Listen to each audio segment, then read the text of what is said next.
চলো দিদি আপনি চলে যান, যাবে দিদি। উনি আর আমার দিকে তাকাচ্ছিলেন লজ্জা।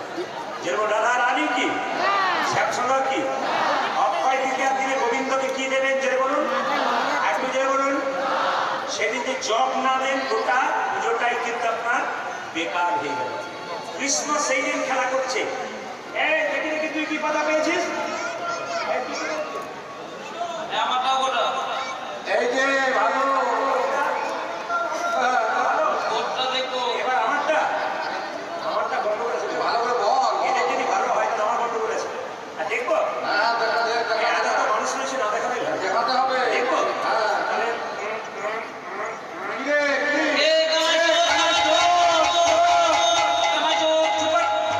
আমি রজকবিদের বাড়িতে ননি চুরি করে আমি একা খাই, মেয়েদেরকে খাওয়াই। জোর বলুন, এটা খাই না? যে চুরি করে সেও চোর, আর যে চুরি করা জিনিস খাই সেও চোর।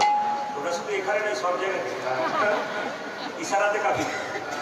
যে চুরি করে সেও চোর, আর যে চুরি করা জিনিস খায় সেও জোরে বলুন চোর। ভগবান শ্রীকৃষ্ণ মনে মনে ভাবছে সুদামানি আমি তো কোনোদিন চোর সাজি নাই, আজকে সাজলাম কেন জানি। সবাই থাকে তোরা তো প্রতিদিন আমাকে কাঁধে চাপা, কিন্তু আমি তো ভগবান হয়ে ভক্তকে কোনোদিন কাঁধে চাপাতে। শুনবেন শুনবেন শুনবেন, কত প্রেমের জিনিস দেখুন। ভগবান বলে সুধা, ভগবান বলে সুধা মারি, বলে সুধা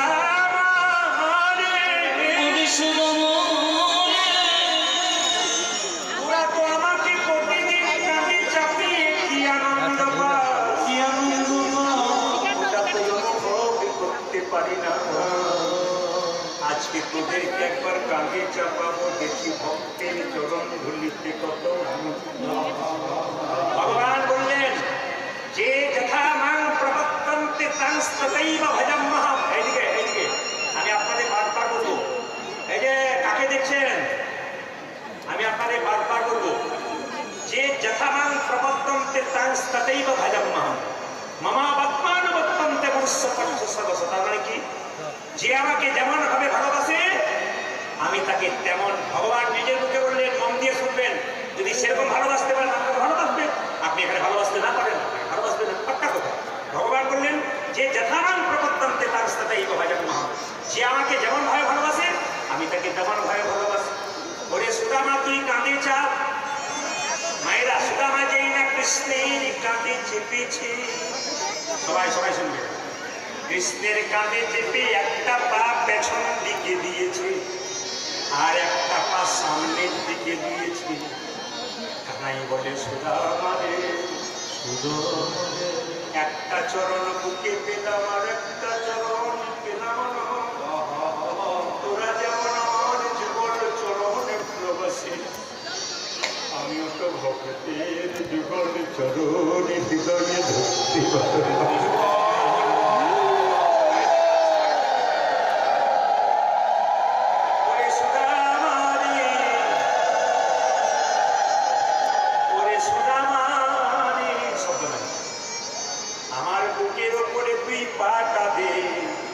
যেই না সুদামা বুকের ওপরে পাটা দিয়েছে, কৃষ্ণের চোখ থেকে দুফোঁটা জল সুদামার পায়ে পড়েছে।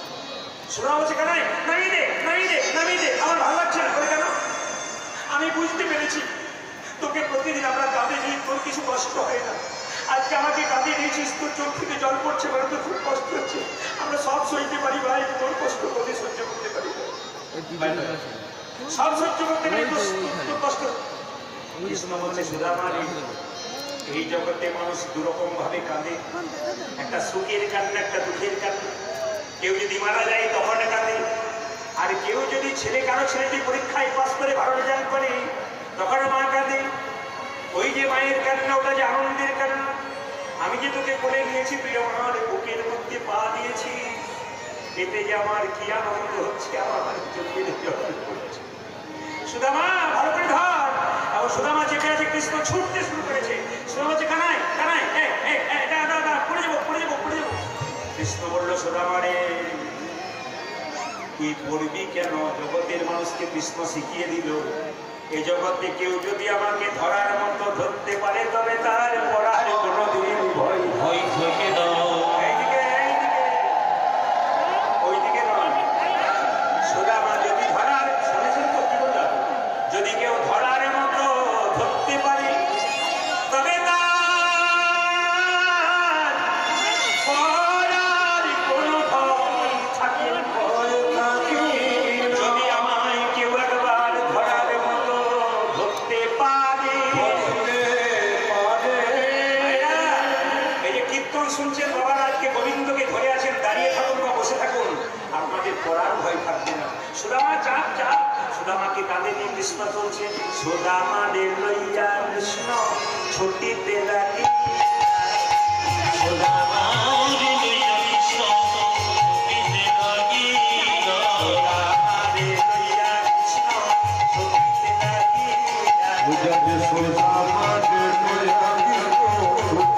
লাগি। আসিয়া দাঁড়াইয়া, ওইদিকে মঙ্গলময় আসিয়া দাঁড়ানো। ভয়াঙ্গ বিপদে আসিয়া দাঁড়াইয়া।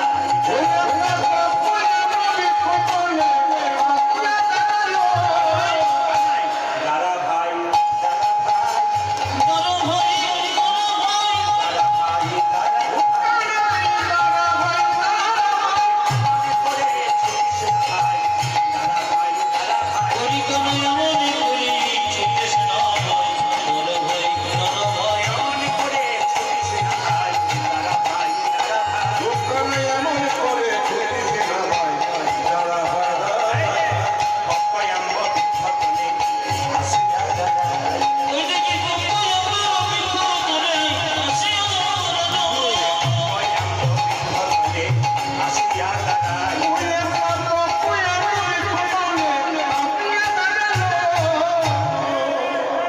এই, এই, এখানে আয়, এখানে দাঁড়া, হয়ে গেল? গাছে কি সুন্দর আম পেকেছে, একটা করে আম পেড়ে নি। কৃষ্ণ বললো, আমাকে খাওয়াবি? হ্যাঁ রে, এই তোকে খাওয়াবো। মায়েরা, কৃষ্ণের কাঁধে চেপেছে সুদামা, টাকা সুদামা চেপেছে, দু কাঁধে দুটো পা দিয়েছে, আর চুলের মুঠিটা ধরেছে বাঁ হাতে, আর একটা একটা করে আম পেরে পেরে নিচ্ছে, সবাই টাকা পেরে নিচ্ছে। আর যখনই একটা করে আম পেরে নিচ্ছে, আর কৃষ্ণ যখন সুদামা খাচ্ছে, কৃষ্ণ বলে, হ্যাঁ রে, তুই আমাকে দিচ্ছিস না কেন? বলছে, কি করে দেবো? আগে আমি খাই, তারপর তোকে দেবো। কেন? কংস মহারাজা বড় দুষ্ট রাজা, যদি ফলের মধ্যে কোনো বিষ দিয়ে দেয়, বিষ মাখা ফল পেয়ে যদি আমি মরে যাই, তবে তুই আমাকে বাঁচাতে পারবি, কিন্তু তুই মরে গেলে আর তাকে বাঁচাবো ভাই। মায়েরা, সুদামা প্রথমে ফলটা খাচ্ছে, কৃষ্ণকে দিচ্ছে। আপনারা কিছু মনে করবেন না, আজকে যেখানে কীর্তন হচ্ছে, শুনবেন ভালো, প্রসাদের ব্যবস্থা আছে তো? আমি কি বললাম, আছে না? হ্যাঁ না না, জরুর আছে।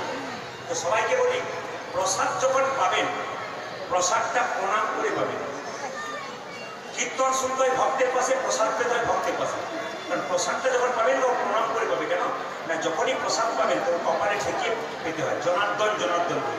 যেমন ছেলে যদি মন্দিরে প্রসাদ পায়, ছেলে প্রসাদ বাজা প্রসাদ, মায়েকে শিক্ষা দেওয়া দরকার। কি বলুন তো বাবা, একটু প্রসাদটা নিবি, তখন কপালে ঠেকিয়ে তারপর নিবি। হ্যাঁ, তাছাড়া কিন্তু অন্যায় হয়। প্রসাদ কিন্তু কপালে ঠেকাবে না। তো দেখুন, বাড়িতে আপনি রান্না করবেন, অত খেতে পারবেন না, এখানে যে প্রসাদটা পাবেন দু পাতা খেয়ে ফেলবেন। কেন বলুন তো? এটা ভগবানের প্রসাদ, এর মধ্যে একটা আনন্দ আছে। ভগবানের প্রসাদ যদি পান না, এর মধ্যে কিন্তু একটা আনন্দ আছে। সবাই দেখান, সবাই লক্ষ্য করুন। সুদামা যখন একটু ফলটা কৃষ্ণকে দিয়েছে, টক ফল কৃষ্ণ খাচ্ছে, আবার সুদামাকে দিচ্ছে, টক ফলটা মিষ্টি হয়ে যাচ্ছে। আর সঙ্গে সঙ্গে সুদামা বলছে, হ্যাঁ রে কানাই, তোর মুখে কি কোনো মিষ্টি আছে নাকি? অমৃত